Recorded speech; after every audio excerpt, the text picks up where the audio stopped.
श्री गुरुदेव दत्त गुरुचरित्र अध्याय 43 विमर्शन राजाची कथा विनक्रास मल्लिकार्जुन दर्शन. ओम श्री गणेशाय नम, श्री सरस्वते नम, श्री गुरुभ्यो नम, श्री कुलदेवताय नम. मला आता पुढे काय झाले तू कृपा करून सांगा. पुढचे श्री गुरुचरित्र ऐकण्यास मी आतुर झालो आहे, असे नामधारक म्हणाला. सिद्धयोगी पुढची कथा सांगू लागले. श्री गुरूंचे अनेक शिवोष्य भक्त होते. त्यांना एक विणकर कोष्टी श्रीगुरूंचा परमभक्त होता. तो आपले नेहमीचे काम संपले की संध्याकाळी श्रीगुरूंच्या मठात येत असे व श्रीगुरूंची सेवा करून मठाच्या आवारातील फेर काढून श्रीगुरूंना लांबूनच नमस्कार करीत असे. हा त्याचा क्रम कित्येक दिवस चालू होता. एकदा शिवरात्री पर्व जवळ आले असता त्या विणकराच्या आईवडील व इतर लोकांनी श्रीशैल्य यात्रेला जाण्याचे ठरवले. तू पण आमच्याबरोबर यात्रेला चल. शिवरात्रीला श्री मल्लिकार्जुनचे दर्शन घेतले असता मोठे पुण्य मिळते, असे सांगून सर्वांनी त्या विणकराला खूप आग्रह केला. त्यावर तो म्हणाला, मी येणार नाही. तुम्ही सर्व मूर्ख अज्ञानी आहात. माझ्या श्रीशैल्य पर्वत येथेच आहे. श्रीगुरूंचा मठ हाच श्रीशैल्य पर्वत व श्रीगुरूच हेच मल्लिकार्जुन. श्रीगुरूंचे चरण सोडून मी कुठे येणार नाही. सगळे लोक त्याला हसले व यात्रेला निघून गेले. तो एकटा श्रीगुरूंची सेवा करण्यासाठी मागे राहिला. नेहमीप्रमाणे तो मठाची झाडलोट करण्यासाठी आला. श्रीगुरूंनी त्याला विचारले, अरे तुझे सगळे लोक श्रीशैल्य यात्रेला निघाले, मग तू का नाही गेलास. तो विणकर म्हणाला, स्वामी तुमच्या चरणांशी माझी तीर्थयात्रा आहे. सर्व तीर्थे तुमच्या चरणांशी असताना लोक मूर्खासारखी तीर्थयात्रेला जातात व पाषाण्याचे दर्शन घेतात. याला काय म्हणावे. पुढे माघवद्य चतुर्दशीला शिवरात्र आली. 2 प्रहरी श्रीगुरू संगमावर होते. त्या विणकराने रात्रीचा उपवास केला होता. त्याने संगमात स्नान करून श्रीगुरूंच्या चरणांचे दर्शन घेतले. श्रीगुरू त्याला म्हणाले, अरे तू एकटाच कसा मागे राहिलास. तू श्रीशैल्य पाहिला आहेस का. ती यात्रा कधी पाहिली आहेस का. त्यावर तो विणकर म्हणाला, स्वामी तुमचे चरण दर्शन हीच माझी यात्रा. तुमच्या चरण दर्शनाने सर्व यात्रा केल्याचे पुण्य मला मिळाले. माझा भक्तिभाव पाहून श्रीगुरू म्हणाले, चल मी तुला यात्रा दाखवितो. आणि माझ्या पादुकांना घट्ट धरून ठेव व डोळे झाकून घे. त्या विणकराने तसे केले. श्रीगुरूंनी एका क्षणात श्रीशैल्य पर्वतावर नेले व डोळे उघडण्यास सांगितले. त्या विणकराने डोळे उघडून सभोवताली पाहिले. तो खरोखरच आपण श्रीशैल्य पर्वतावर आलो आहे तसे त्याला दिसले. श्रीगुरू म्हणाले, अरे असे काय बघत आहेस, लवकर जा, दर्शन घे, श्रवहरी कर. मग तो विणकर देवदर्शन करून स्नान करण्यासाठी गेला. तो तेथे त्याला आईवडील व त्याच्या गावातले लोक यात्रेला आलेले दिसले. त्यांनी त्याला विचारले, आमच्याबरोबर चल म्हटले तर आला नाहीस, मग असा लपतछुपत का आलास. त्यावर तो विणकर म्हणाला, छे मी तुमच्या मागोमाग आलो नाही. श्रीगुरू आणि मी आजच दुपारी निघालो. श्रीगुरूंनी मला एका क्षणात तेथे आणले. मी आत्ताच आलो आहे, पण त्यांच्या बोलण्यावर कोणीही विश्वास ठेवला नाही. हा खोटा बोलतो आहे असे सर्वांना वाटले. मग तो विणकर स्नान करून व पूजा साहित्य घेऊन मंदिरात गेला. त्यावेळी त्याला शिवलिंगावर साक्षात श्रीगुरू बसलेले दिसले. लोक शिवलिंगाची पूजा करीत होते. ती पूजा श्रीगुरूंचीच होती. तो विणकर त्यांना म्हणाला, स्वामी तुम्ही साक्षात शंकर आहात, मल्लिकार्जुन आहात. तुम्ही जवळ असताना हे लोक इतक्या दूर कशासाठी येतात. मी तुम्हाला शिवलिंगाच्या स्थानी पाहिले, मग येण्याची गरज काय. त्यावर श्रीगुरू म्हणाले, परमेश्वर सर्वत्र आहे ही गोष्ट खरीच, तथापि महात्म्य ही असतेच.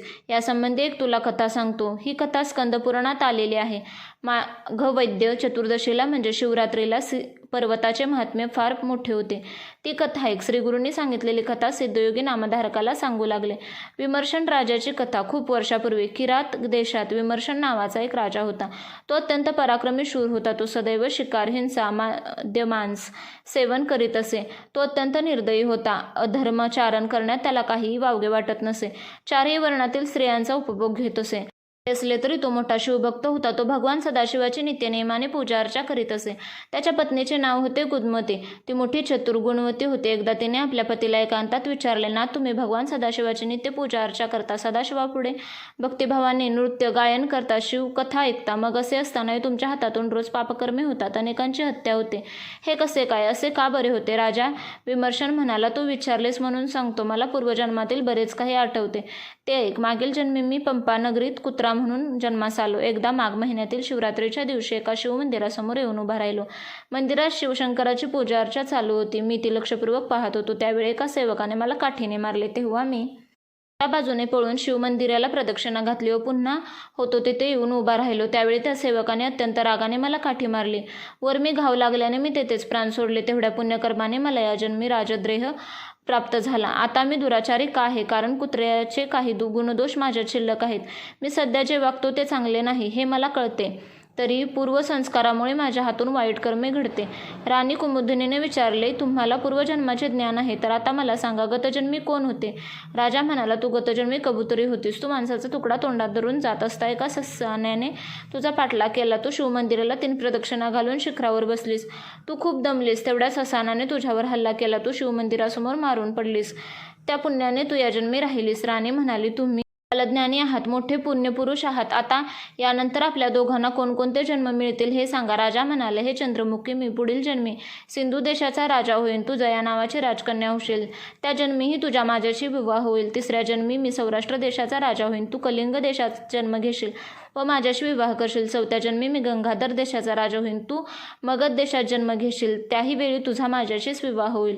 पाचव्या जन्मी मी अवंतीचा राजा होईन. तू दारशाहर राजधानी कन्या होशील व मला वरशील. सहाव्या जन्मी मी अनार्त देशाचा राजा होईन. तू ययाती राजाची कन्या होशील व तुझ्या माझ्याशी विवाह होईल. सातव्या जन्मी मी राजा होईन व तू पद्म राजकन्या वसुमती म्हणून जन्म घेशील व माझीच पत्नी होशील. त्या जन्मात मी मोठी कीर्ती मिळवीन. शिवप्रसादाने मी शत्रूंना शिक्षा करीन. धर्माची वाढ करीन. सतत शिवभजनात गडून जाईन. मग त्या जन्मी मी पुत्राला राज्य देऊन तपश्चर्येला वनात जाईन. अगस्त्य ऋषींना शरण जाईन व शिवदीक्षा देईन. मग तुझ्या समवेत कैलासपदाला जाईन. ही कथा सांगून श्री गुरु विणकराला म्हणाले, आता तुला स्थान महात्म्य कसे असते हे लक्षात आले असेल. त्या कुत्र्याला शिवरात्रीच्या दिवशी अजाणतेपणे उपवास घडला. त्याने शिवमंदिराला प्रदक्षिणा घातली व त्याला शिवदर्शन घडले. त्यामुळेच त्याची पशु इत्यादी योनीतून मुक्तता झाली. 7 जन्म राजवैभव प्राप्त झाले व शेवटी मोक्षप्राप्ती झाली. त्या कबुतराने कळसाला प्रदक्षिणा घातली व तेवढ्या पुण्याने तिलाही 7 जन्म राजवैभव प्राप्त झाले व शेवटी मुक्तीही मिळाली. यावरून विशिष्ट तिथी, दिन, विशेष तीर्थक्षेत्र, देवस्थान यांचे महात्म्य किती अलौकिक असते हे तुझ्या लक्षात आले असेल. म्हणूनच केवळ सामान्य लोकच नव्हे तर मोठे ऋषी मुनी, तपस्वी तीर्थयात्रा करतात, देवदर्शन घेतात. गाणगापुरातील लोक इतक्या दूर अंतरावर तीर्थयात्रेसाठी आले हे अगदी योग्यच. गाणगापुरात संगमात कल्लेश्वराचे मंदिर आहे. तो कल्लेश्वर म्हणजे श्रीशैल्य पर्वतावरील मल्लिकार्जुनच आहे. या भावनेने त्याची नित्य पूजा अर्चा कर. श्री गुरु विणकराला घेऊन क्षणार्धात गाणगापुरात संगमावर आले. ते संगमावर थांबले व विणकरास मठात पाठविले. गावातले लोक श्रीगुरूंना शोधत होते.